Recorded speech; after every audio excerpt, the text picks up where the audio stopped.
मतलब मुझे भी नहीं पता मैं ज़िंदा कैसे बच गई। 3-4 बार हुआ सुसाइड अटेम्प्ट किया कि परेशान हो गई। अब बस लाइफ़ में, अब चले जाते हैं ऊपर। कस्टमर खड़े हैं ऐसे पूरी शॉप के अंदर, सुबह-सुबह दिवाली के आस-पास का टाइम था, तो भीड़ होती है मार्केट के अंदर, तो उन्होंने ना मेरे पे हाथ उठाया था जस्ट, मैंने हाथ पकड़ लिया वहीं पे। मैंने कहा बस, घर चार दीवारी में था ना, जब तक सब सही था। उस टाइम ना मेरी मम्मी को, पापा को सभी बोलते थे कि बेटियों के पैसे खाते हो और बेटियों की कमाई खाते हो, बेटियों के पैसों पे पलते हो और जो लोग ये कहते थे, आज वही सेम मैंने छोड़ दिया वो सारा काम। मैं ना तो फॉल लगाती, ना मैं पिको करती, ना मैं मेहंदी भी लगाती हूँ तो एक लेवल पे लगाती हूँ। वो सारे काम आज वही लोग कर रहे हैं जो ये बात बोला करते थे। बताया कि जब आपको ने शुरू किया था और पहले ही दिन आपने 50-60 हज़ार या लाख रुपए उड़ा दिए थे। होली है परसों और कल मिठाई बाहर से ले आना, खाना भी बाहर से ले आना और उसमें कुछ डलवा के ले आना। मतलब मैं पूरा क्लियर तो क्या ही बोलूँ, इतने समझदार सब होते हैं। खाएगी और सोएगी तो सोती रह जाएगी, हमारा पीछा छूटेगा। अपने राजस्थान में, बीकानेर, जयपुर में मई-जून में कितनी गर्मी होती बहुत है। गर्मी। मैं रज़ाई ओढ़ के सोती थी, गर्मी में? इतनी मुझे ठंड लगती थी और एकदम उबलते पानी से मैं नहाती थी। खाने का टेस्ट मुझे पता नहीं था, मैं भूल चुकी थी। ब्रिटिश साहित्यकार विलियम की यह उक्ति महिलाओं का यह साबित करना बेवकूफी है कि वे पुरुषों के बराबर है। वे पुरुषों से कहीं बेहतर है और हमेशा से बेहतर रही है। हमारे आज के मेहमान पर पूरी तरह से खरी उतरती है। बीकानेर के नोखा तहसील के कांकड़ा गांव में एक बालिका का जन्म होता है, जिसके साथ ही परिवार की बड़ी बेटी होने की जिम्मेदारी भी मिल जाती है। सिर्फ 13 वर्ष की आयु में अपने पिता का सहारा बनने के लिए साड़ियों में फॉल लगाने का कार्य शुरू कर देती है। जब शादी की उम्र आई तो उन्होंने सोचा कि जीवन में एक नया अध्याय शुरू होगा, शायद सब कुछ अच्छा हो। लेकिन नियति ने उनके लिए कुछ और ही सोच रखा था। वैवाहिक जीवन इतना चुनौतीपूर्ण रहा कि उन्होंने आत्महत्या तक का भी प्रयास किया। परंतु कहते हैं ना, जब तक ऊपर वाले की मर्जी नहीं होती, तब तक कोई भी जीवन का अंत नहीं कर सकता। बीकानेर से असम, असम से डूंगरगढ़ और फिर जयपुर, जीवन की कहानी स्थान बदलती रही। हर पड़ाव पर उन्होंने विपरीत परिस्थितियों का सामना किया, लेकिन कभी हार नहीं मानी। आज ये न केवल अपनी बल्कि अनगिनत महिलाओं की प्रेरणा है। हमारे साथ इस प्रेरक सफर को साझा करने के लिए उपस्थित है अंबिका लाहौटी। नमस्कार, मैं Yogesh Rajasthani, talk with BMR में आपका स्वागत है।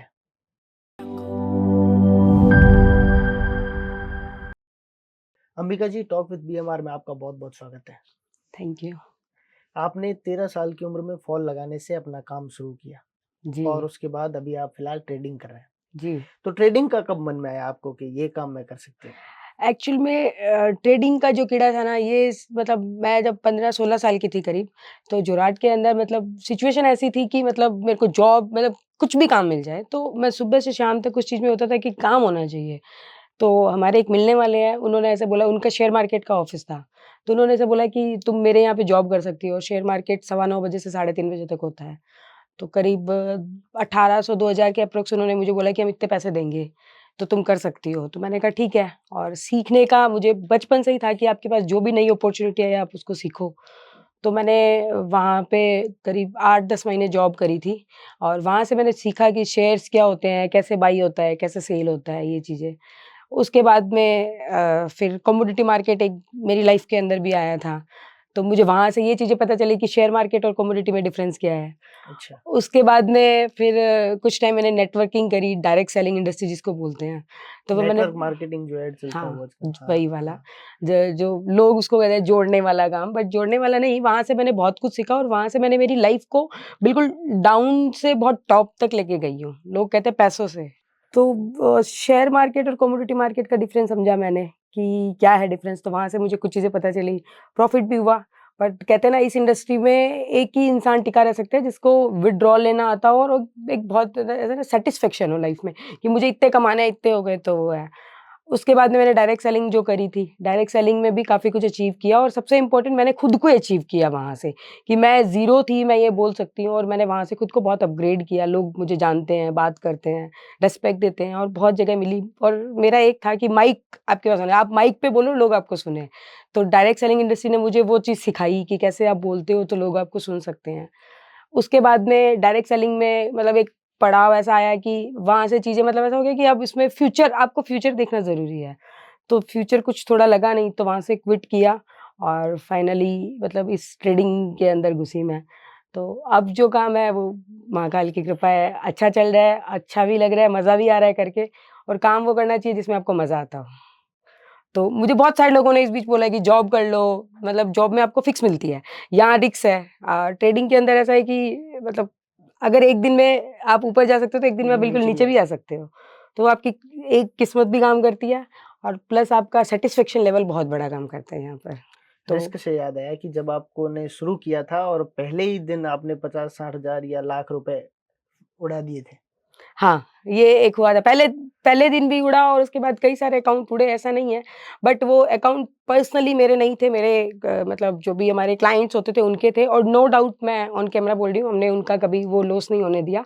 हमने उस चीज़ को इनकम करके और वापस रिटर्न भी कर दिया और उनका अपना मतलब वो करके दिया है, और वहाँ से सीखा भी बहुत कुछ है और आज भी सीख रही हूँ।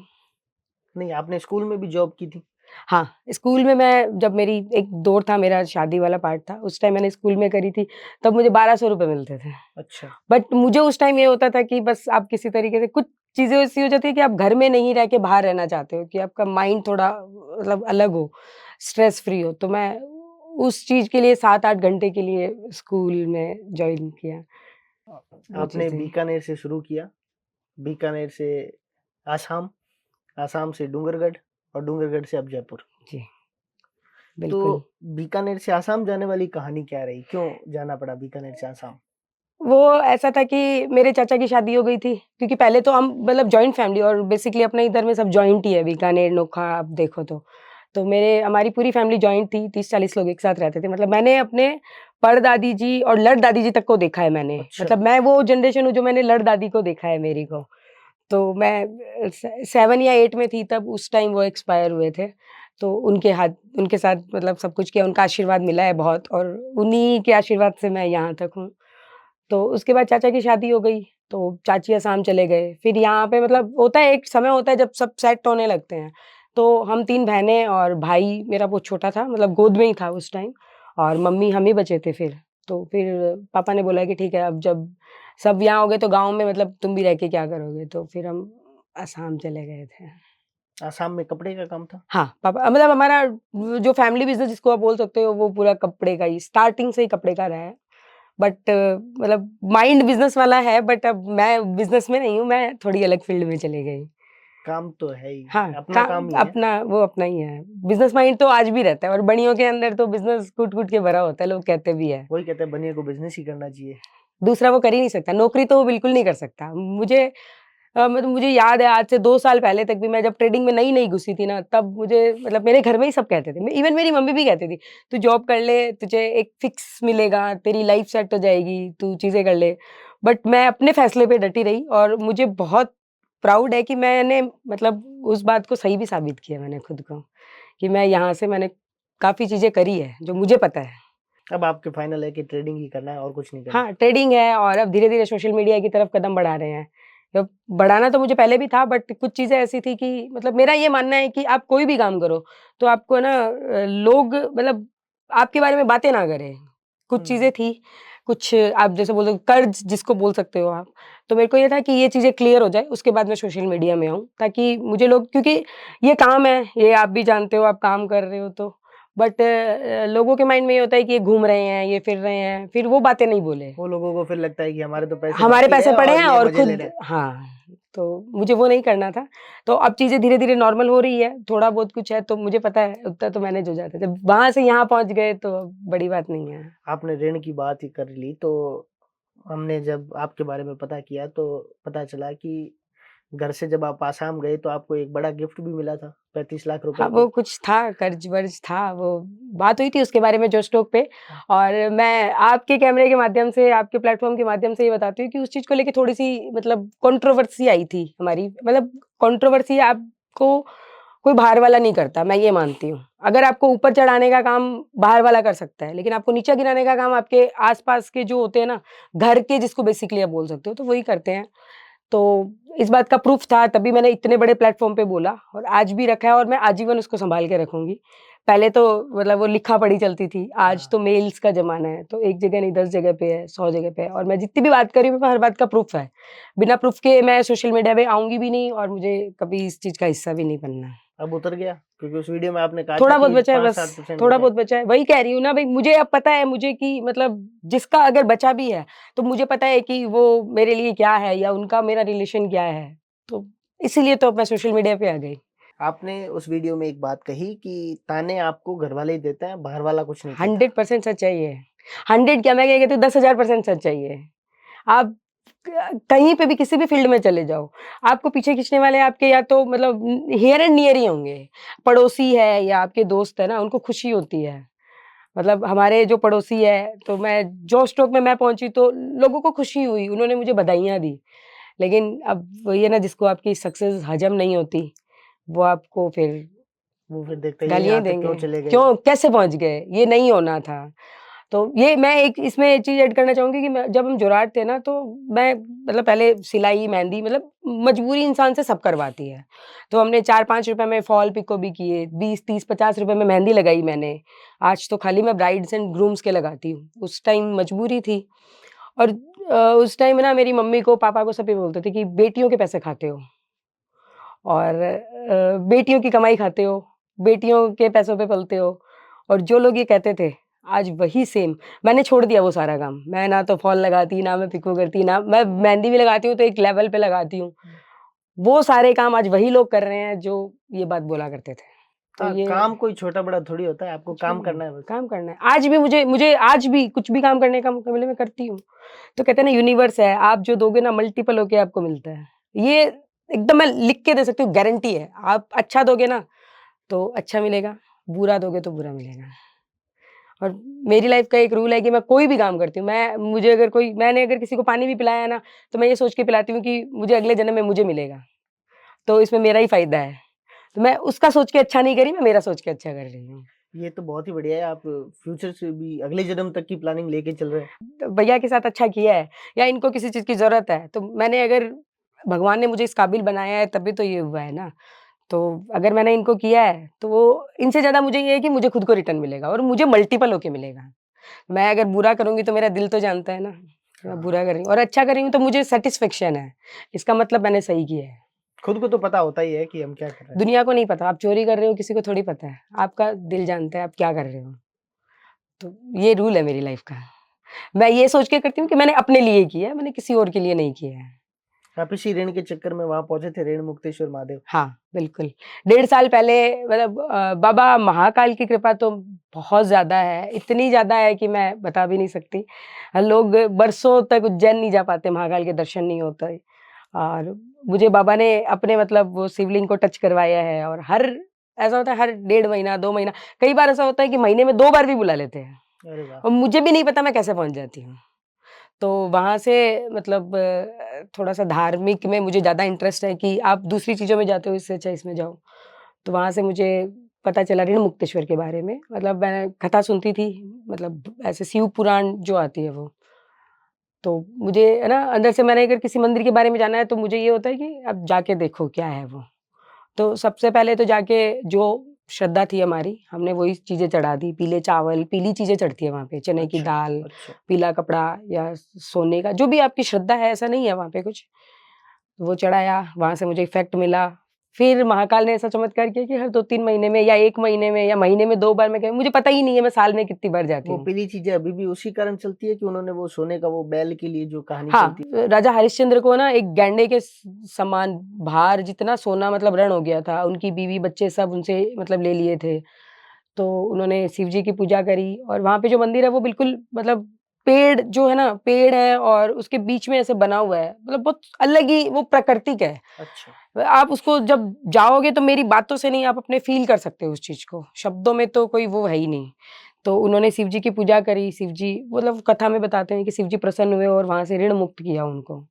तो सिर्फ़ पैसों का नहीं, वो मातृ ऋण, पितृ ऋण जितने भी हमारे होते हैं, हम चलते हैं तो कोई कीड़ा मर जाता है, वो भी एक भार ही हुआ हमारे ऊपर। तो वहाँ जाने से हर तरह के कर्ज़ की मुक्ति होती है। और हमारे तो मतलब हिंदू संप्रदाय में तो बहुत कुछ है, मतलब प्राउड होता है कि हम अच्छी जगह में पैदा हुए हैं। अब आप आध्यात्मिक बहुत ज़्यादा हो गए और एक फ़ेज़ ऐसा आया जब आप भगवान पर मानना बंद कर हाँ, चुके थे।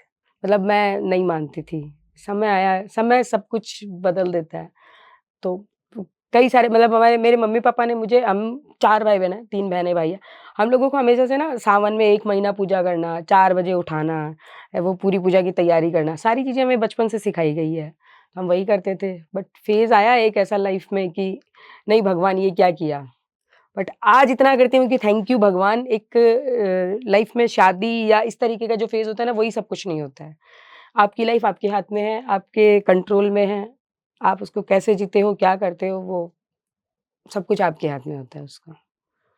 तो अब तो मतलब ये है कि सब कुछ वही है, वो साँस भी दे रहा है तो वही तो दे रहा है, हम थोड़ी ले रहे हैं। हम थोड़ा-सा पीछे आते हैं। ये तो अभी की बात हो गई, 5-7 साल पहले शायद, जब आप यहाँ से आसाम से वापस डूंगरगढ़ आए। हाँ, मेरी शादी डूंगरगढ़ हुई थी, हाँ, बिल्कुल। वो शायद आपके मासी जी रिश्ता लाए हाँ। थे और उसके बाद वो सब तो ऐसा है कि देखो मैं ना कोई बहुत बड़े अमीर खानदान से नहीं आई हूँ। हमने वो गरीबी देखी जहाँ हम 3 रुपए किलो मेरे पापा कार्टून लेके आते थे और हम उसको बिछा के सोते थे और बड़ी हँसी-खुशी सोते थे हम। हमें कोई वो नहीं होता था कि मतलब ये गम नहीं, सपने बहुत बड़े उस टाइम भी मैं मतलब सपने उस टाइम भी मेरे कार के थे। घर, अपना मतलब रूम, सपने उस टाइम भी वही थे। और मतलब शादी का फ़ेज़ ऐसा हुआ कि एक हर लड़की का होता है कि आपकी शादी हो जाएगी तो शायद लाइफ़ बदल जाएगी। तो वो मेरा भी वही सीन था कि मेरी शादी हो गई तो अब लाइफ़ बदल जाएगी। बट मुझे मुझे आज तक खुद को समझ में नहीं आया है कि उनको मुझसे प्रॉब्लम क्या थी? मतलब मैं काम कर रही हूँ, मैं काम के साथ-साथ में पैसा भी कमा रही हूँ। पैसा कमाया, इतना कमाया कि जयपुर जैसी जगह में हमने खुद की एक दुकान खरीदी थी। मतलब मेरे अच्छा, ससुराल के साइड से इमिटेशन अच्छा, ज्वेलरी का होलसेल काम करके। रिटेल से स्टार्ट किया था और होलसेल तक पहुँचाया उसको। और मतलब ज्वेलरी मेरी वहाँ से आती थी कि मैं उस टाइम पे आज से करीब 6-7 साल, 8 साल पहले की बात बता रही हूँ। मैं कम्पीट करती थी। मैं कस्टमर जो आता था ना उसको ये कहती थी कि अगर इससे सस्ती पूरे जयपुर में ज्वेलरी दे दो ना, मैं प्रॉफ़िट लेके दे रही हूँ। मैं बोल रही हूँ कि मैं क्योंकि धंधा करने बैठे हैं और हुँ, धंधा तो हमारे खून में है। तो मैं ये बोलती थी कि अगर इससे सस्ती ₹1 भी सस्ती आप लाके दिखा दो मुझे, मैं आपको सारा फ्री में दे दूँगी माल। अच्छा, मतलब मेरी मार्केटिंग मेरी वहाँ से थी कि जहाँ से बन रहा है ना, आज भी वही हर चीज़ जहाँ से जो हो रही है ना, वहाँ तक पहुँचना आपका काम होना चाहिए। तो व सब कुछ किया, सुबह जल्दी भी उठती थी, परचेज़िंग खुद करती थी, अकेले मुंबई जाती थी, दिल्ली जाती थी। यो ऑलमोस्ट परचेज़िंग मुंबई और दिल्ली से होती थी मेरी, तो सब करती थी। बट उनको ना ऐसे खाली मतलब वहाँ मेरी ये सी चीज़ हो गई थी, हाथ उठाना सबसे इम्पोर्टेंट ये होता है कि आप किसी लड़की पे हाथ नहीं उठा सकते और ससुर जी तो बिल्कुल भी नहीं। मतलब मैं ये कहती हूँ हस्बैंड भी उठाता है नहीं ना, किसी का भी गलत है, वो तो कोई भी तो हो चाहे। आप अपनी बहू पे कैसे हाथ उठा रहे हो? पापा कभी हाथ नहीं उठाते हमारे। किसी के भी, और बेटियों पे तो ख़ासकर हम 9 दिन नवरात्रि में दुर्गा की पूजा करते हैं और बाकी के आप दिनों में आप देखो, आप हाथ उठा रहे हो, ये तरीका थोड़ी है। फिर भी मैंने सहन किया, मैं वहाँ 4.5 साल रही थी। 4.5 साल। 4.5 साल बहुत लंबा टाइम होता है। हमारे 30-40 मिनट में या 1 घंटे में ख़त्म भी नहीं हो सकता। तो मैंने सब कुछ सहन किया वहाँ से। लेकिन एक दौर ये आया था कि है ना, शॉप के अंदर मतलब कुछ बात हर घर में होती है, मम्मी आज भी हो जाती है, मम्मी के साथ हो जाती है, घंटे 2 घंटे होती है, नॉर्मल हो जाते हैं। लेकिन थोड़ी कोई बात हुई, लेकिन हम जब शॉप पे पहुँचे तो मेरे हस्बैंड ने उस टाइम फर्स्ट टाइम मेरे हस्बैंड में पूरे मार्केट मॉल है, मॉल के अंदर हमारी शॉप है और हम मतलब दुकान लगा रहे थे, सामान वगैरह जचा रहे थे, खोलते हैं तो सारा सामान हुँ, जचाते हैं। तो उन्होंने ना मेरे को एकदम से बोला कि है ना, तुझे मम्मी के सामने जवाब नहीं देना था। मैंने कहा मैंने जवाब नहीं दिया, उन्होंने मुझे बोला कि जामुन खा ले, मैंने ये बोला मेरा अभी मन नहीं है, हुँ, सीधी-सीधी बात है। बस इतनी सी बात। बस इतनी सी बात है। तो ये पलट के जवाब नहीं होता, या तो आप बोलो कि बोलना ही नहीं है या आप बोलो कि ये चीज़ है। तो मैंने ये चीज़ बोली, इतने में मतलब गुस्सा ना यहाँ पे रहता था हमेशा। लोग खड़े हैं, कस्टमर खड़े हैं ऐसे पूरी शॉप के अंदर, सुबह-सुबह दिवाली के आस-पास का टाइम था, तो भीड़ होती है मार्केट के अंदर। तो उन्होंने ना मेरे पे हाथ उठाया था जस्ट, मैंने हाथ पकड़ लिया वहीं पे। मैंने कहा बस, घर चारदीवारी में था ना, जब तक सब सही था। आज के बाद मैं दुकान पे कभी नहीं आऊँगी, काम नहीं करूँगी दुकान का और बिज़नेस से रिलेटेड कुछ भी नहीं करूँगी।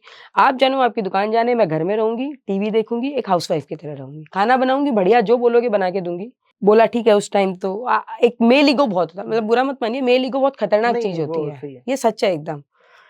मत आना, तुम नहीं आओगी तो हमारी दुकान नहीं चलेगी क्या?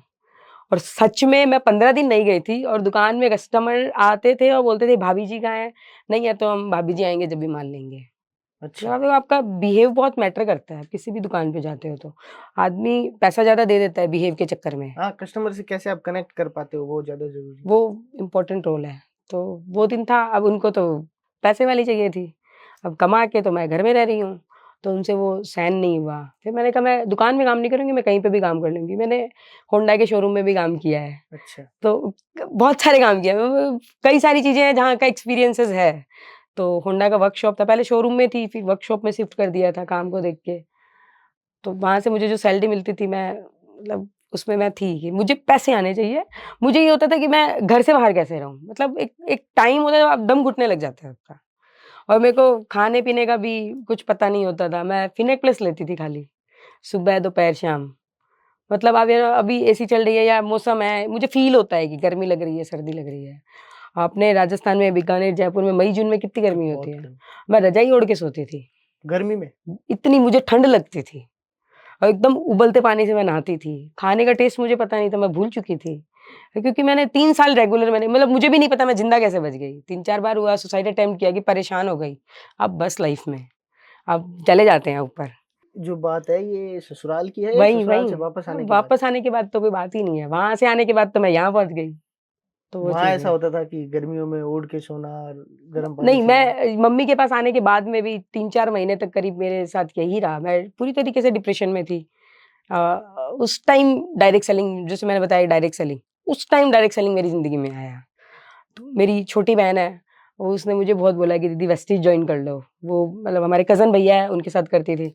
तो भैया मेरे पीछे बहुत पड़े थे, वो मेरी वहाँ थी जब भी से वेस्टीज थे। जो दवाइयों की कंपनी थी शायद। सप्लीमेंट हाँ, हाँ, वही। और ये सारे एफएमसीजी प्रोडक्ट सारे ये देती एफएमसीजी है। हाँ। वेस्टीज बीकानेर में भी बहुत बड़ा था। मेरी टीम थी बीकानेर में, मैं हर चौथे, 5वें दिन बीकानेर आती थी उस टाइम। तो ये चीज़ थी। तो वेस्टीज ने मेरी ज़िंदगी बदली, स्टार्टिंग वहीं से हुआ। तो मेरे कज़न भैया हैं, वो हमेशा बोलते थे कि तू वेस्टीज में आ जा, तू आएगी तो बहुत बड़ा काम करेंगे। उनको मतलब बिलीव था। वो कहते हैं ना, मैंने वही बोला कि लोगों को पता होता है कि आप क्या कर रहे हो। हुँ। मैंने कहा नहीं, मैं मेरा काम अच्छा चल रहा है, भगवान की कृपा से सब सही है। अब घर की बातें हम किसी को नहीं बता सकते। तो मैं यहाँ आई तो उसने मेरी छोटी बहन ने मेरा बहुत साथ दिया कि आप वेस्टीज जॉइन करो, दीदी आप वेस्टीज में आओ, दीदी आप वेस्टीज में आओ। और मेरी मैं लिटरली बताऊँ तो मेरी कंडीशन ऐसी थी, मेरा भाई मेरे से 10 साल छोटा है, उसके कपड़े मुझे लूज़ होते थे। अब आप ये इमेजिन कर लो कि मेरी कंडीशन क्या रही होगी। अच्छा। मतलब उसके कपड़े मेरे को इतने लूज़ होते थे कि मतलब ऐसा लग रहा है खूंटी पे टंगा दिया है, टी-शर्ट वगैरह। क्योंकि जब मैं मम्मी के पास गई तो मेरे पास खाली एक ड्रेस थी जो मैंने पहन रखी थी। सारा सामान मेरा यहीं था। ना दिया, ना आज तक दिया, ना कुछ और मिला मुझे। दिया था 3-4 लाख का कर्जा दिया था, जो मतलब कमोडिटी मार्केट जैसे मैंने बताया, तो वो करते थे, उसमें लॉस किया था, तो वो ज़रूर मुझे दिया आपके था। हस्बैंड करते थे कम्युनिटी मार्केट का कमोडिटी काम? मार्केट वो करते थे। तो कमोडिटी का नॉलेज मुझे वहीं से मिला था। अच्छा। फिर मैंने ज़िंदगी में शपथ खा ली कि एक इमिटेशन ज्वेलरी और एक कमोडिटी मार्केट, मैं ये जीवन काम में कभी नहीं करूँगी। ये काम नहीं करना। ये कभी नहीं करूँगी, चाहे जो कर लूँ, बट नफ़रत सी हो गई इन चीज़ों से। वो चीज़ था। फिर मैंने वेस्टेज के सप्लीमेंट खाने शुरू किए, वहाँ से मुझे मतलब बॉडी के अंदर रिलीफ़ मिला। सप्लीमेंट असर करते हैं आपकी बॉडी के अंदर। फिर एक इवेंट हुआ था भोपाल के अंदर, तो मुझे वहाँ ज़बरदस्ती लेके जाया गया था, क्योंकि मैंने यहाँ आने के बाद मैं डिप्रेशन में तो थी और जहाँ मैं होंडा का काम करती थी ना, होंडा शोरूम में जैसे मैंने बताया, तो हुँ। उन्हीं का एक मारुति का शोरूम था। अच्छा। तो उन भैया से मेरी अच्छी मतलब थी।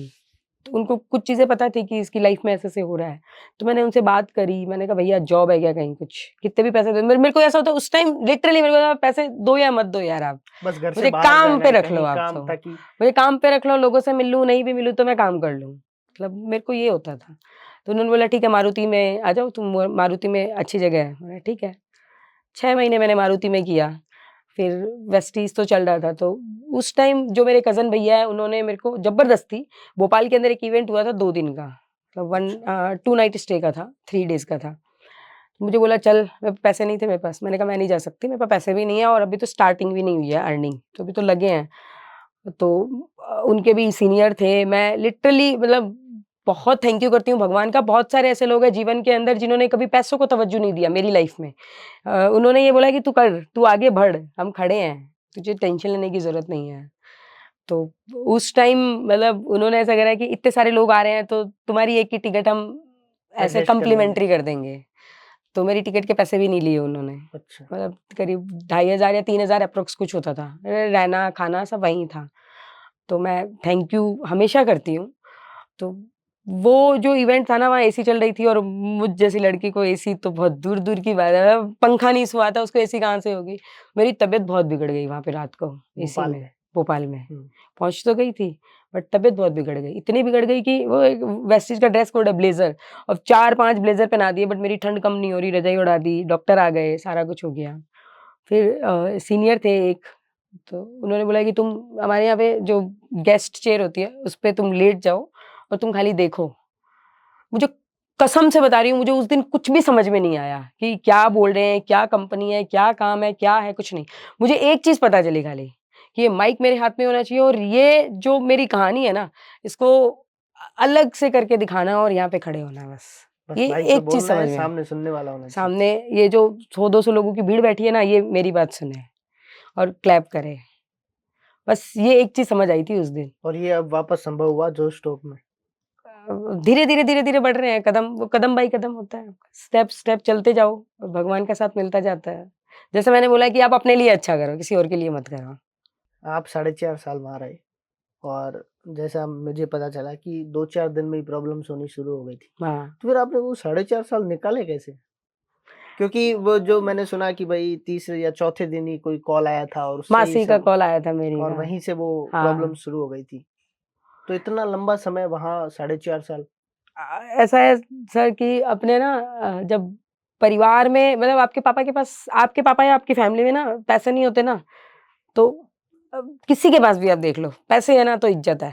तो वो सोचता है कि मैं यहीं एडजस्ट कर लूँ, थोड़े दिनों में सेट हो जाएगा। हाँ, तो मेरी थॉट ये थी कि मेरी 2 बहनें हैं छोटी, मेरा भाई है छोटा, अगर मैं वहाँ पे चली गई, मैंने 4 साल तो मेरी मम्मी को भी नहीं बताया था कि ये चीज़ें हो रही है। अच्छा। मैंने 4 साल तक मेरे घर में किसी को नहीं पता था। सबको ऐसा लगता था ये बहुत खुश है। मैंने हमेशा खुशी दिखाई। मेरे अंदर क्या चलता था ये मुझे पता है।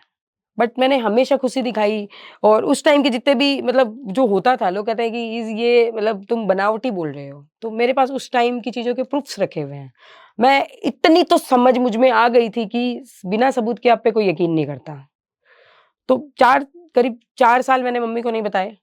4 साल बाद में मेरी मम्मी को पता चला, तो उसके बाद में चीज़ें मतलब कम से कम मैं बोलूँ तो 5 बार हमारे समाज की मीटिंग होती है, अपने इधर यही होता है। समाज की हुँ। मीटिंग करवा लो और वो इतना प्रिटेंड करते थे कि जो है हम ही सही है। अब सारी गलती इसकी है और कसम से मेरे पास प्रूफ्स नहीं है तो मैं प्रूफ कैसे करूँ? जब सब आपके खिलाफ खड़े हैं, आप अकेले खड़े हो तो आप कैसे प्रूफ करोगे? तो मैं हर बार चली जाती थी कि ठीक है, मुझे मेरा घर बसा-बसाया चाहिए क्योंकि मेरी 2 बहनें हैं, उनका भी रिश्ता करना है, पीछे भाई है। तो मीटिंग्स कहाँ यहाँ डूंगरगढ़ में? जयपुर में हुई, डूंगरगढ़ में हुई। वो इतने शार्प थे कि मेरी ही फैमिली में जैसे मेरे मामा जी हो गए, मेरे घर के रिश्तेदार हो गए, उनके पास पहुँच के मेरी बुराई कर रहे हैं कि अंबिका ऐसे है, अंबिका ऐसे है, अंबिका ऐसे है। वो पूरी मनगढ़ंत पूरी कहानी कहानी। बना के। तो ये मैं 2 महीने 1 महीने में बीकानेर रही हूँ। मतलब मुझे ये बोला है कि तुम मेरे साथ बीकानेर चलो, हम अलग रहेंगे मम्मी-पापा से। और मेरा ये मैं जॉइंट फैमिली में रही हूँ ना, मुझे आज भी ये होता है कि परिवार बहुत मैटर करता है आपका। थोड़े बहुत पैसे ऊपर-नीचे चल जाते हैं, परिवार नहीं चलता। तो मैं यही कहती थी मम्मी से अलग मत हो, मुझे ऐसा कुछ नहीं है।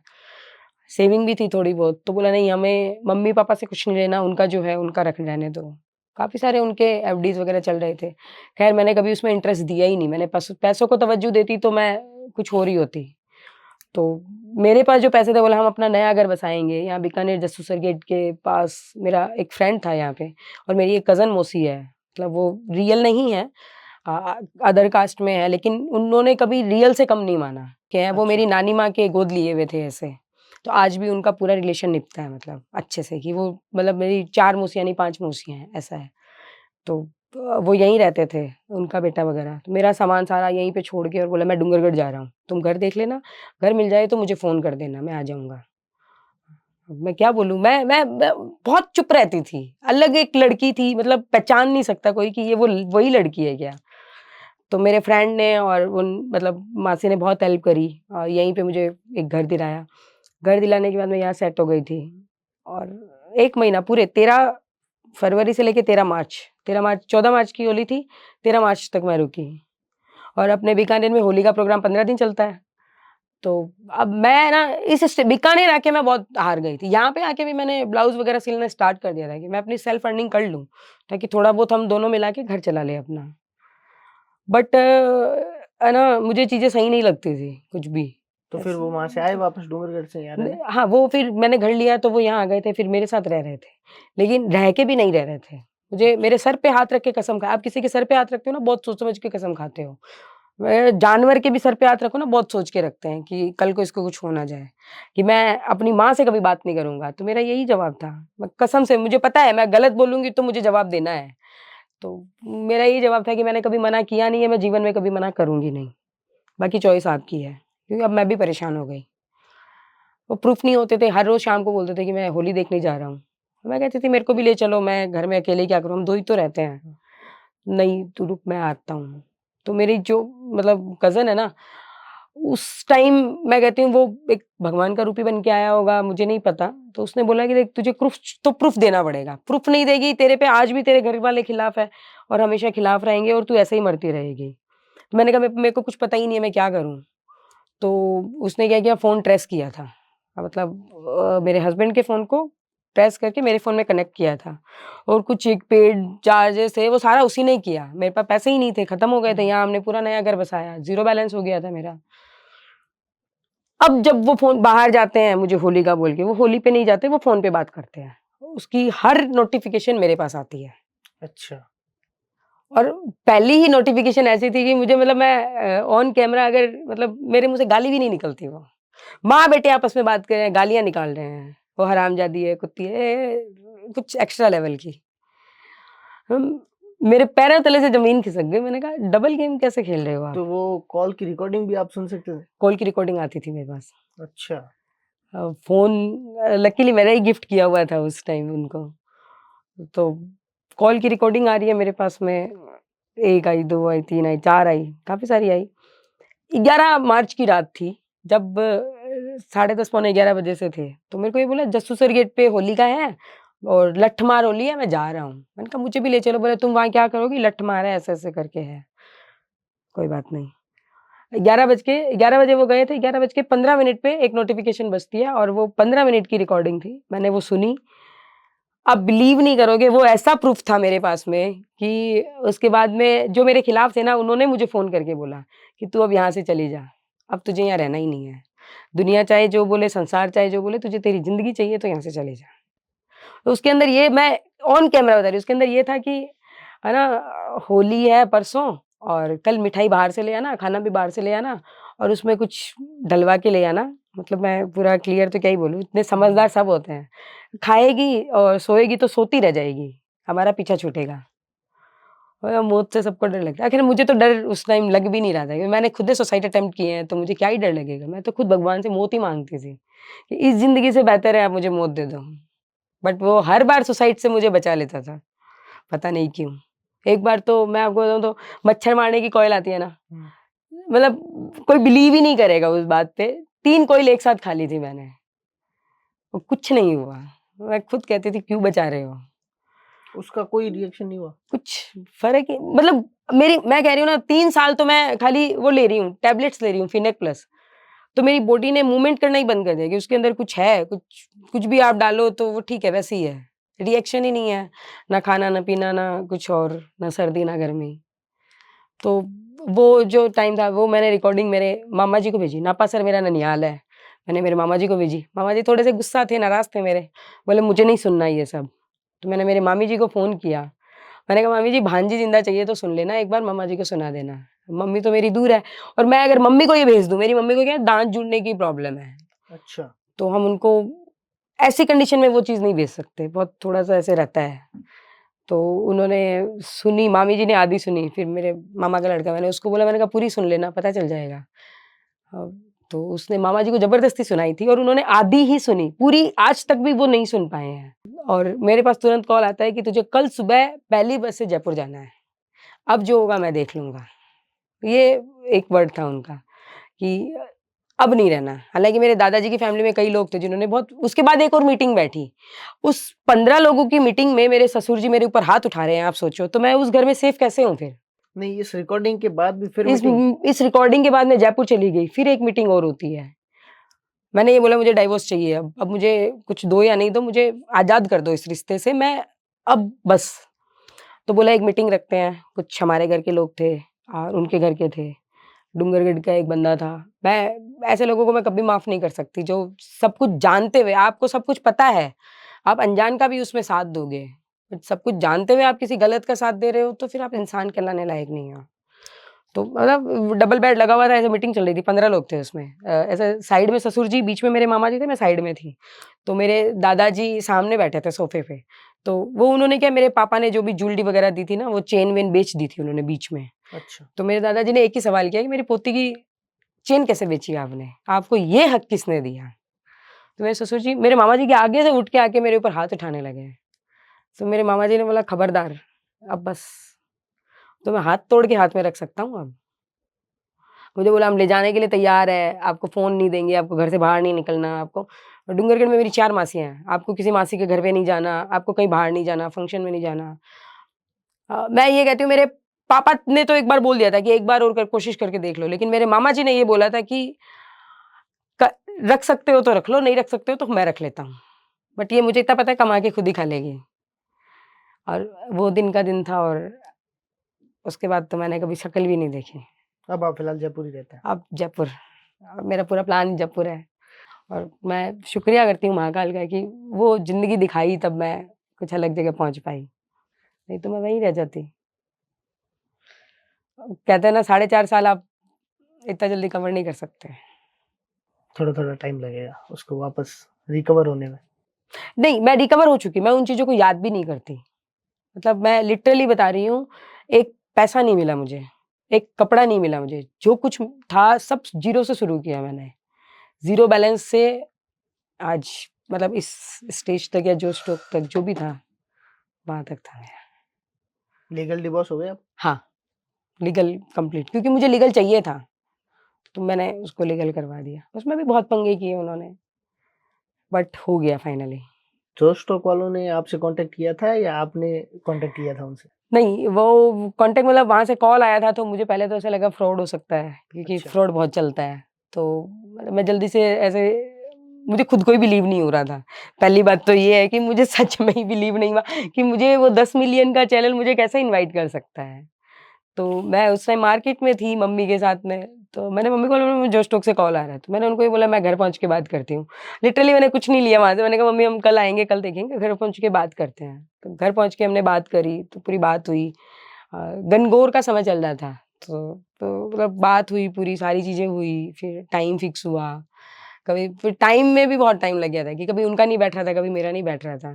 तो फाइनली वो हुआ। नहीं, उनको कैसे पता चला आपके बारे में? ये ये पता तो चला? ये तो मुझे भी आइडिया नहीं है। नहीं, आपने पूछा तो होगा ही कि भई कहाँ से कैसे वो कहते कांटेक्ट हैं कि किया हम उन्होंने? अपने हिसाब से मतलब कुछ सर्च करते हैं या रिसर्च करते हैं, आई डोंट नो। फाइनली मुझे वहाँ जाने का मौका मिला। मुझे मुझे अभी भी बिलीव नहीं है कि मैंने जोश टॉक पे कुछ बोला या दिया। मुझे अभी भी मतलब ऐसा लगता है कि सपना था या सपना है अभी भी। लगता नहीं है कि सच है क्या। कुछ चीज़ें होती हैं सच लगती ही नहीं है। आपकी इच्छा तो पूरी हो गई कि आपकी आप बोलो और पूरा जो लोग हैं वो आपकी कहानी सुने। बिल्कुल। मतलब मैंने जोश टॉक मैंने 1 साल विजुअलाइज़ किया है। मैनिफेस्ट 1 साल तक मैं जैसे स्कूटी वगैरह ड्राइव करती थी ना, मुझे ये होता था कि मैंने बहुत सारे लोगों की जोश टॉक पे वीडियोज़ देखी है, बहुत सारे स्टार के देखे हैं, बड़े-बड़े स्टार्स आते हैं। तो मैं ना हमेशा सोचती थी कि मुझे यहाँ पे तो पहुँचना है। एक बार तो ये क्या है, कैसे होता है? तो मुझे ये चीज़ देखनी तो है।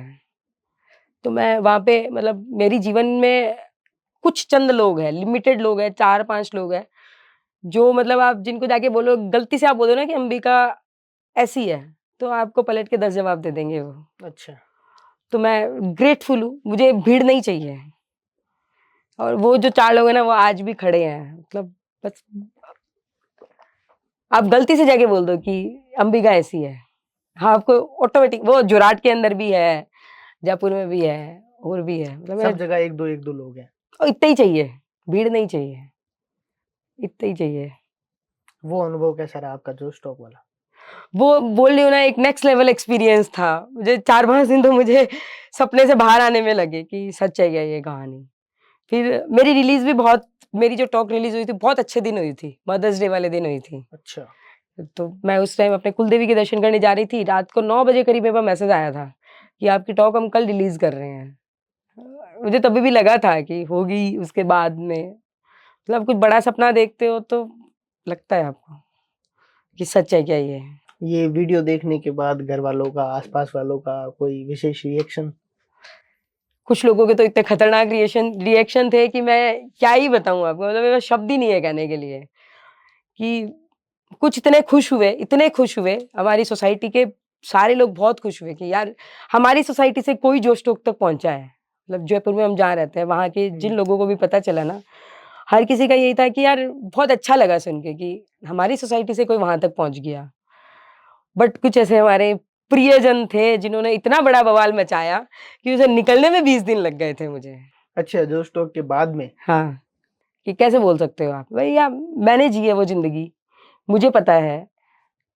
एक-एक आँसू, एक-एक रात, एक-एक दिन, एक-एक तड़प वो मैंने जिया है।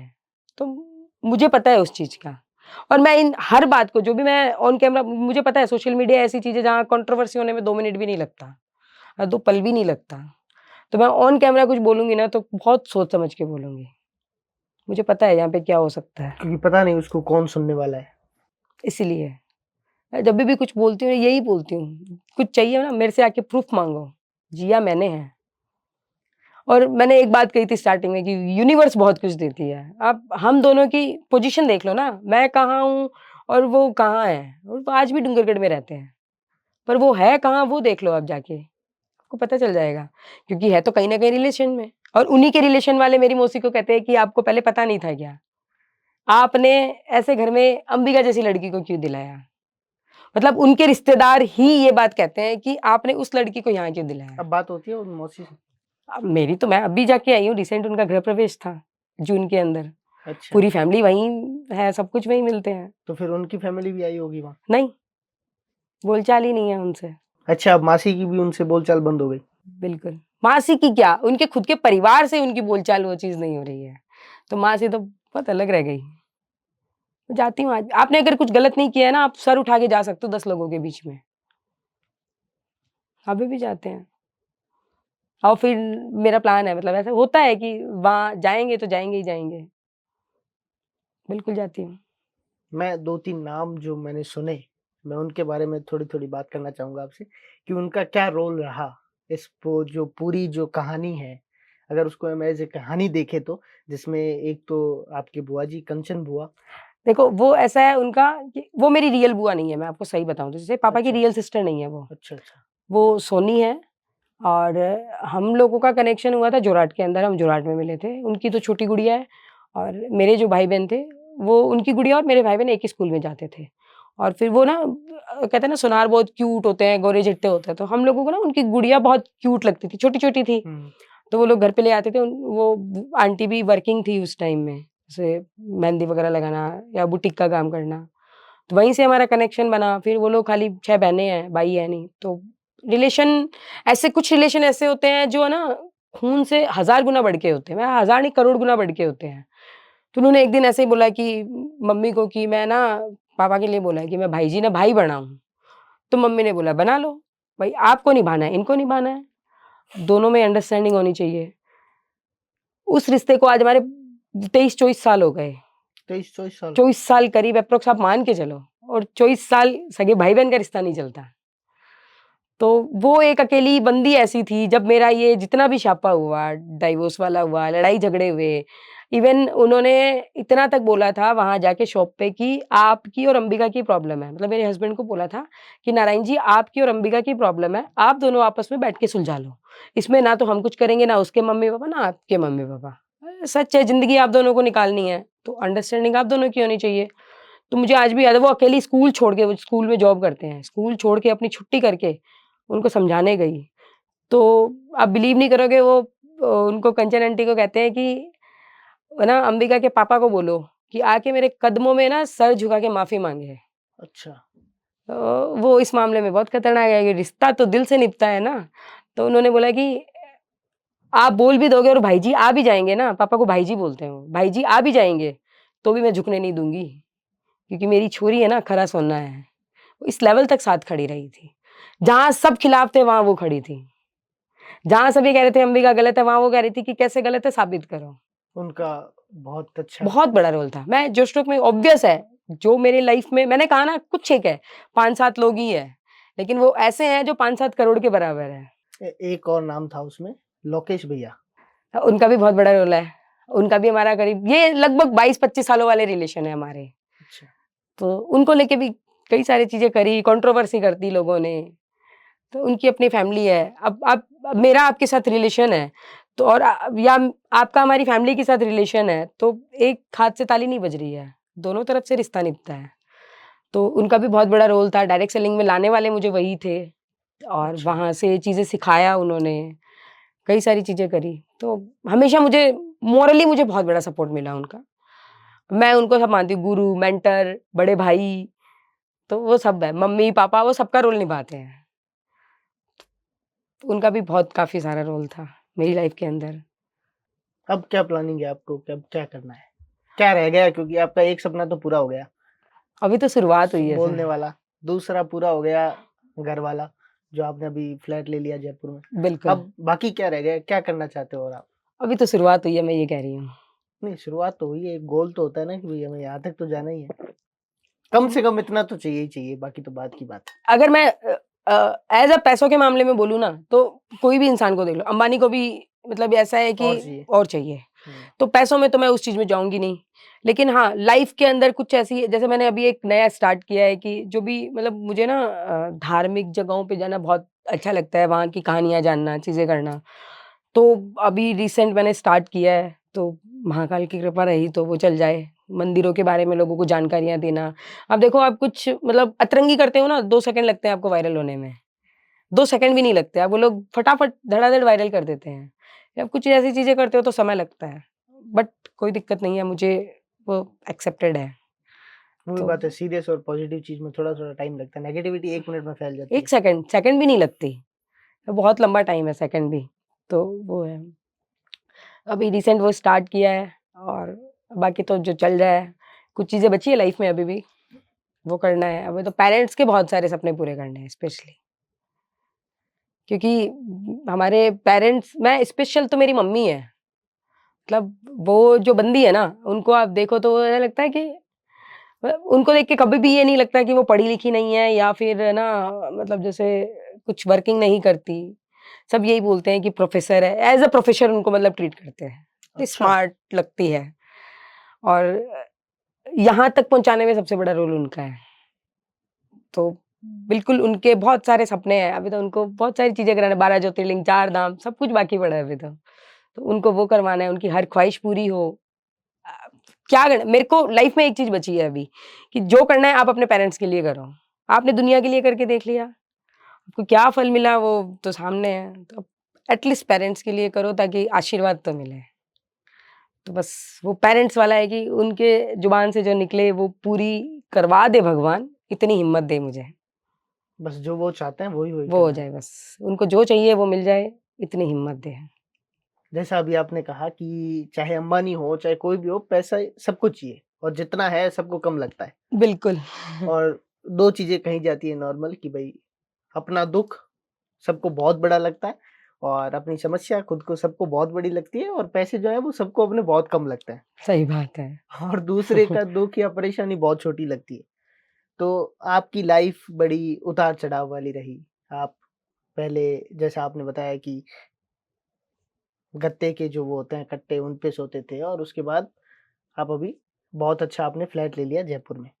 और इसके साथ ही आपकी एक इच्छा थी कार की, कि खुद की कार हो, वैसा हो, तो अब क्या है वो कार ले ली या उसका क्या चल रहा है अभी सीन? कार का आपने बोला है तो मैं आपको एक इंसिडेंट सुनाती हूँ।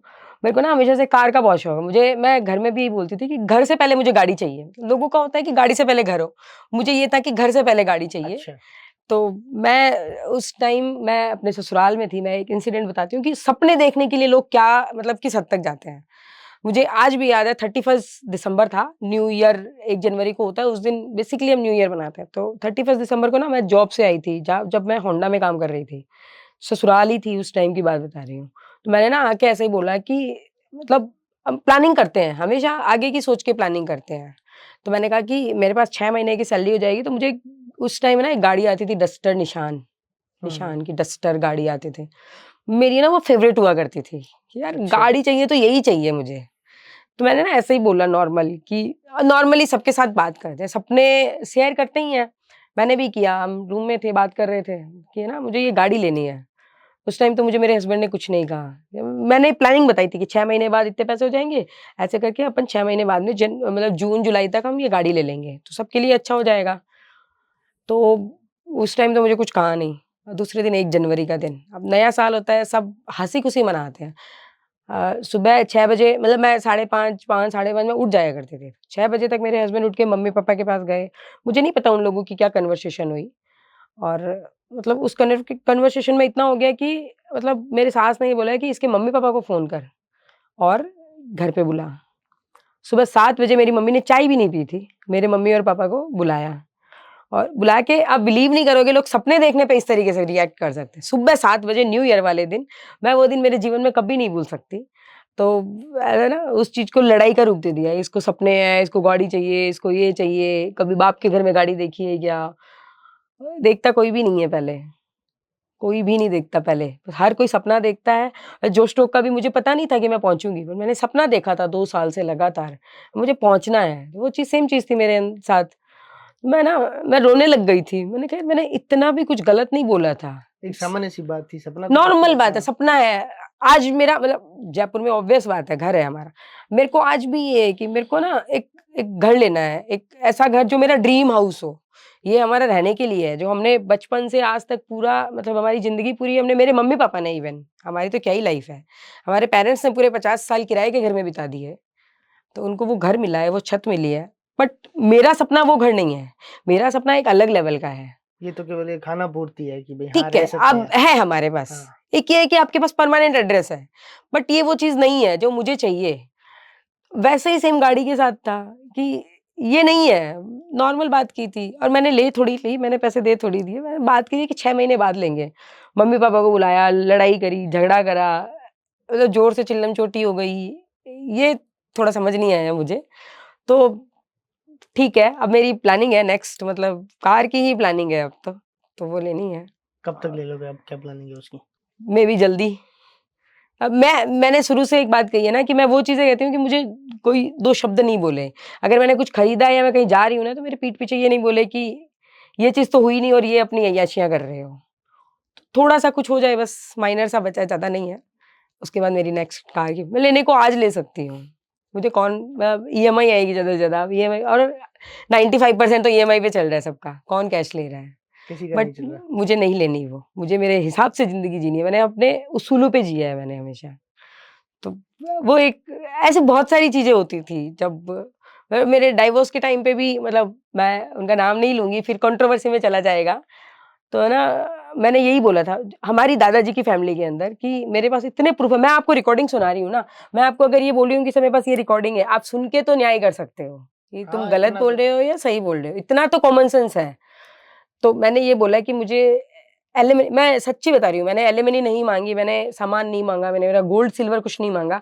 मैंने सिर्फ़ एक चीज़ कही थी कि मुझे कुछ मत दिलाओ, मुझे सिर्फ़ वो एक दुकान दिला दो, जो मैंने अपनी मेहनत से करी है।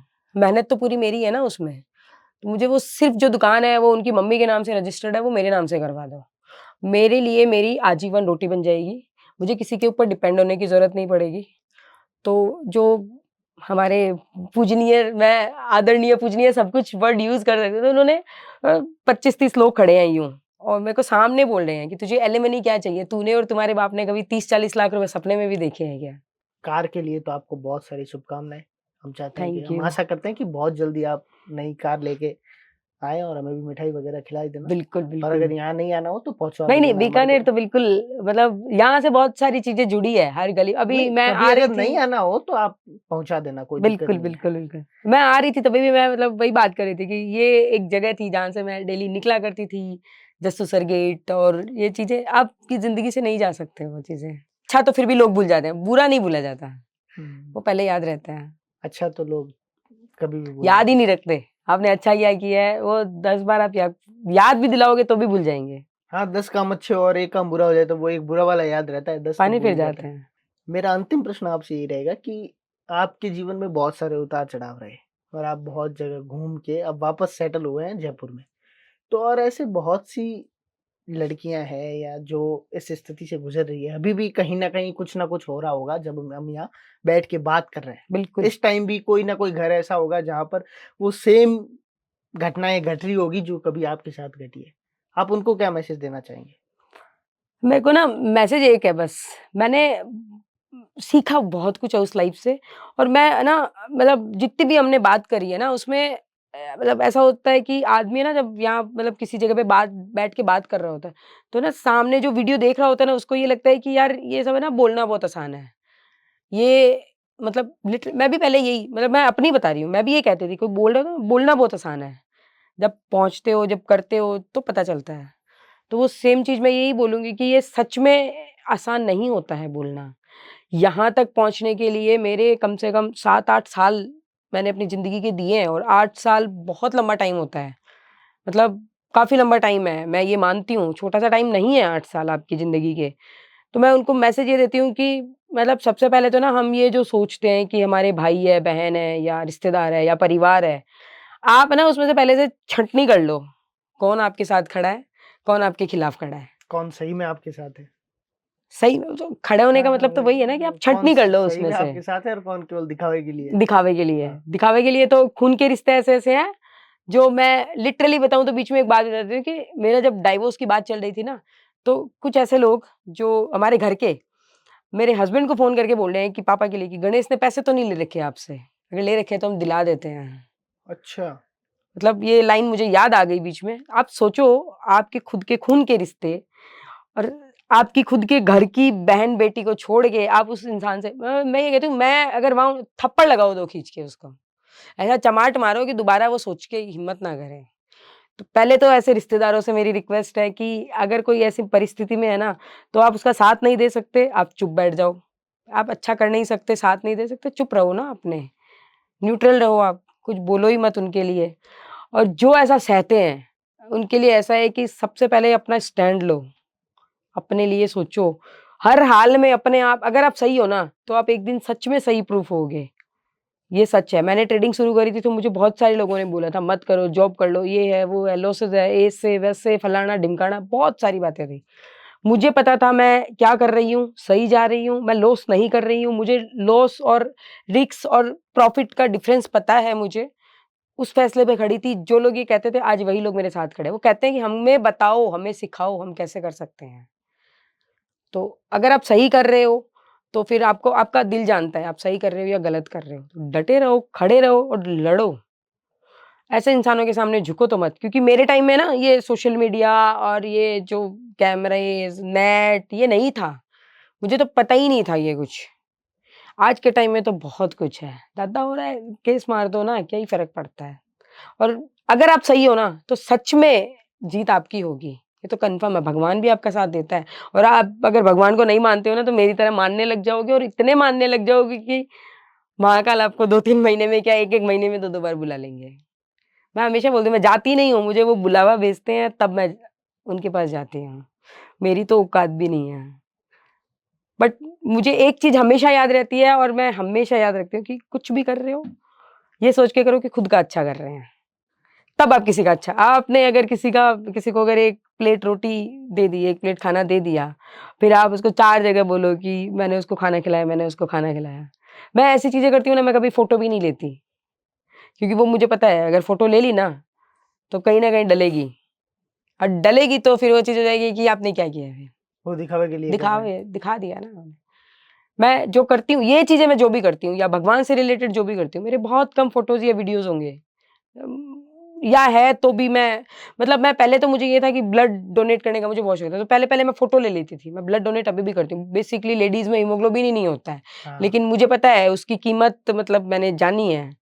ये टॉपिक आया तो बता दें मेरी मम्मी इस कंडीशन में थी जब मेरी शादी हुई थी तब कि डॉक्टरों ने जवाब दे दिया था। अच्छा। मतलब मम्मी की 25th एनिवर्सरी और हॉस्पिटल में एडमिट और डेंगू हुआ था और इस लेवल पे हुआ था कि 2000 से नीचे प्लेटलेट आ गई थी। ये तो बड़ी मुश्किल कंडीशन हो मैंने गई मेरे थी। हस्बैंड को ये बोला एसडीपी मुझे पता ही नहीं होता था एसडीपी क्या होती है। तो डॉक्टर ने ऐसे बोला एसडीपी होती है और इसमें सिर्फ मेल का मतलब वो होता है, प्रोसेस होता है कि डायरेक्ट प्लेटलेट आपकी उस बॉडी से चली बॉस जाती बॉडी है। से हाँ। मैंने मेरे हस्बैंड को बोला कि मैंने कहा आप एक बार ब्लड ग्रुप टेस्ट करवा लो। तो उनकी मम्मी आप बिलीव नहीं करोगे, ये कहते हैं कि ज़रूरत नहीं है सुई लगवाने की। उस दिन अच्छा। मैं हॉस्पिटल में, मेरी मम्मी की 20 मतलब 2 दिसंबर 1 दिसंबर की बात है, और दोपहर के समय मैंने ये बोला और मुझे मना कर दिया। ऐसा लगा यार ऐसे इंसान क्या कमाएँगे? तब से मैंने, या मेरे घर में मेरा भाई भी है तो भी, मेरी बहनें भी, हम सब इस चीज़ में हैं कि अगर किसी को खून की ज़रूरत है ना, आप रात को 2 बजे भी चले जाओ, और हम चले जाते हैं। तो मैं ब्लड डोनेट भी करती थी ना, तभी भी मैंने शुरू-शुरू में तो 2-4 बार फ़ोटो ली थी, क्योंकि मुझे शौक था कि हाँ, मैंने किया है। मैं इतनी खुश होती थी कि जैसे मैंने पता नहीं कोई के झंडे गाड़ दिए हों। पर अब फ़ोटोज़-वोटोज़ नहीं लेती, और ली थी वो भी 1-2 बार लगाई, अब रख दिया। समझ आ गया कि ये गलत है, दिखाओ मत ना, कर रहे हो आप अपनी खुशी के लिए करो। सही करते जाओ, बट हार मत मानो, ऐसे लोगों के आगे झुको मत, क्योंकि सच में ज़िंदगी बहुत कीमती है। ये मुझे सुसाइड के टाइम समझ नहीं आया था, मुझे आज समझ आया है, कितनी वैल्यू है इसकी। कितनी वैल्यू है। सुसाइड के टाइम ये था कि ठीक है, खत्म हो जाते हैं, क्या ही है। और ये सच है, जब जो माहौल होता है ना, उस टाइम हमें नहीं समझ आता। उस टाइम हमें ये सारी बातें ऐसा लगता है ज्ञान बाँट रहा है कोई, बट लिटरली वो चीज़ गलत थी। मैंने 3-4 बार करी, और मर जाती तो यहाँ थोड़ी आ जाती मैं, और नहीं, लोग वो तो रो टाइम फिक्स होता है, वो तो बचा ही लेता है बचाने वाला। उसकी कृपा इतनी बड़ी, मैं आपने जैसे बोला टाइम फिक्स होता है। अभी मेरा 1 महीने पहले एक्सीडेंट हुआ एक, और ऐसा एक्सीडेंट था कि उसमें मेरी बचने की कोई वो आस नहीं थी। अच्छा। मतलब कुछ नहीं, गाड़ी नॉर्मल चल रही है, एकदम अच्छे से जा रही हूँ, ना सामने से गाड़ी आई है, ना कुछ हुआ है। नॉर्मल चल रही हूँ, 20 की स्पीड है, और गाड़ी पता नहीं मुझे कैसे चक्कर आया क्या हुआ, मुझे भी नहीं समझ आया। लेकिन वो मेरी चोट इतनी बड़ी थी कि भगवान ने, वो कहते हैं ना कि तलवार की चोट सुई की नोक पे लाके रख दिया। मतलब पेट के इंटरनल, मतलब वो तिल्ली कुछ होती है पेट के अंदर, फट गई जो ब्लड प्यूरीफाई करती है। डॉक्टर ने बोला कि 99% केस में हमारे यहाँ ऑपरेशन होता है। मैं यही बोला, मैंने कहा महाकाल ऐसे नहीं बुलाते कि ऑपरेशन करवा दें, उनको पता है कि ऑपरेशन करवा दूँगा तो वापस कैसे आएगी। तो आप अगर अच्छा करते हो ना, इस तरीके से भी चीज़ें आपके साथ अच्छी होती हैं। आप कहीं पे भी देखो, मैं सच बता रही हूँ, मतलब लोग बिलीव नहीं करते, बट आप कैसे बड़ी से बड़ी प्रॉब्लम से भी एकदम ऐसे चुटकियों में निकल जाते हो, पता ही नहीं चलता। लगता है कि यार बहुत बड़ी प्रॉब्लम है, कैसे निकलेंगे? बट भगवान है, सच में है, और वो ऐसे निकालता है, पता ही नहीं चलने देता। मेरे साथ तो होता है, और ये मिरेकल है। इसको डिस्क्राइब भी नहीं किया जा सकता। वो फीलिंग है, आप महाकाल के मंदिर के अंदर जाओगे तो वो फीलिंग है, वो एनर्जी है, वो वाइब्स है। वो आप वहीं सामने होके या महाकाल को छू के आप वो फ़ील कर सकते हो। मैं बात से कैसे फ़ील करवा दें उसको? उज्जैन के किसी भी मंदिर में चले जाओ, कहीं भी, मैं कहती हूँ अपने घर के पास के मंदिर में भी चले जाओ, वहाँ पॉजिटिव वाइब्स तो होती वो है। फ़ील है, वो वाइब है, उसको सिर्फ़ आप फ़ील कर सकते हो। कर्म सही कैसे होता है? जब आपका दिल गवाही देगा। आपका दिल कह रहा है ना कि हाँ, मैंने सही किया है, तो वो सही है। अगर आपका दिल ही आपको दुत्कार रहा है कि नहीं यार, नहीं यार, जहाँ पे नहीं यार आ गया ना, वहाँ पे आपने गलत किया है, फिर नहीं करना चाहिए। छोड़ देना चाहिए उसको। और लिटरली मैं कहती हूँ, ऐसे पेरेंट्स मिलना बहुत, मतलब ऐसी माँ मिलना बहुत मुश्किल है। और पापा को मैं ज़्यादा वो नहीं करती, क्योंकि पापा का मतलब, मैं एक समय था जब मैं सबसे ज़्यादा, मतलब मैं मम्मी से बात ही नहीं करती थी। ऐसा होता था पापा ही सब कुछ है। बट आज वो समय हो गया कि मतलब हमारी माँ ने बहुत स्ट्रगल किया है, और उसने जो किया है, जो जहाँ तक पहुँचाया है, आज भी जो वो कर रही है, नहीं करता। मैं अकेले ट्रैवल करती हूँ, मुझे कभी कोई रोक-टोक नहीं है। मैं क्या, हमारे घर में किसी को रोक-टोक नहीं है। अकेले आप 2 रात जाओ, 3 रात जाओ, 4 दिन जाओ, 10 दिन जाओ, वीडियो कॉल तक भी नहीं करते कि तुम कहाँ हो? उनको पता है, विश्वास। विश्वास। और इसी चीज़ में जब हम थोड़े से उस एज में थे, 18, 20, 25 की, 22 की एज में, 21 में तो मेरी शादी हो गई थी। 15 और 20 के बीच में लोग कहते थे मम्मी को, इसको सारे एटीएम दे रखे हैं, इसको सारा बैंक का काम कराते हो, इसको बाहर भेजते हो, ये भाग जाएगी। सारी बातें घर वाले बोलते थे, ये भाग जाएगी, ये नाम बदनाम कर देगी। मैं कहती हूँ ये सुन लेना, जो स्ट्रोक देख लेना, बदनाम किया है या फिर आपको प्राउड हो, वो आप डिसाइड कर लेना। बट मेरी मम्मी ने कभी किसी की नहीं सुनी। उन्होंने एक चीज़ सुनी थी, अब हमारी बच्चों की खुशी किसमें है? और ये जो मैटर पता चला मम्मी को भी, 2 लोग, कंचन आंटी और मम्मी, ऐसे इंसान थे जो डट के खड़े थे। कई लोगों ने बोला समाज से बाहर कर देंगे, घर से बाहर, जो करना है कर दो, अकेले रह लूँगी, अकेले पाल लूँगी, वहाँ नहीं भेजूँगी।